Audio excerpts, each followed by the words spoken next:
there is no business like show business.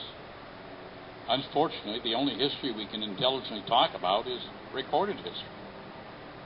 I am sure there was some nut like Red Skelton and the Nottowasipi Indian tribes in the local area, but we know nothing about them.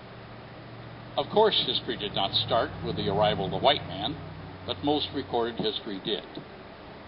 Colon, Michigan was established at this location because it had a stream that could be dammed to provide water power for a sawmill.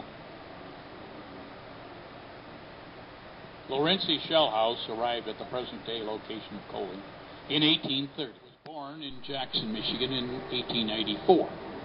When his mother became terminally ill, he was sent to live with his grandmother here in Colon. It was through magic that he got into show business as a boy.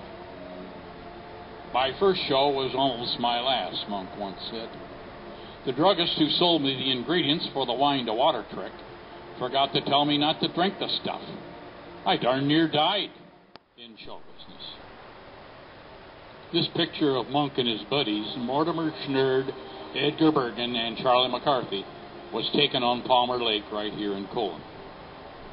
Edgar Bergen was a frequent visitor to Colon. Linda Abbott, Percy Abbott's daughter, told me that the first thing he would do is take off his toupee, so few people would recognize him. This picture came from Bob Treeling. Don't know exactly where or when it was taken. I am sure you recognize Charlie McCarthy in the car. That little girl on the right is Candace Bergen. Candace played the title character on TV's Murphy Brown. She won 5 Emmys in the role. She was born in 1946, so you tell me when the picture was taken. Watson lived in the pleasant frame house with his wife of many years, Mary. The couple had 4 children.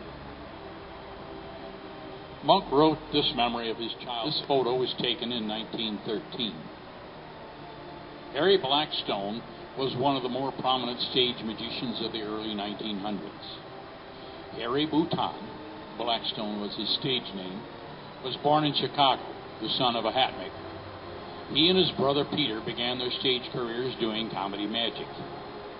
Actually, Harry's stage name was the Great Frederick, until World War I started and German names were not popular. According to Harry Blackstone Jr., the name Blackstone actually came from a cigar store sign in Wapakoneta, Ohio. Gradually, the art evolved into a full evening show of illusions, with Harry doing the performing and Peter working behind the scenes, building the illusion. The story now becomes one of people. If we talk about magic in Colon, Michigan, we really have to include more than just magic, but show business talent of all kinds. One prime example is the Merrills, Fred and Carolyn.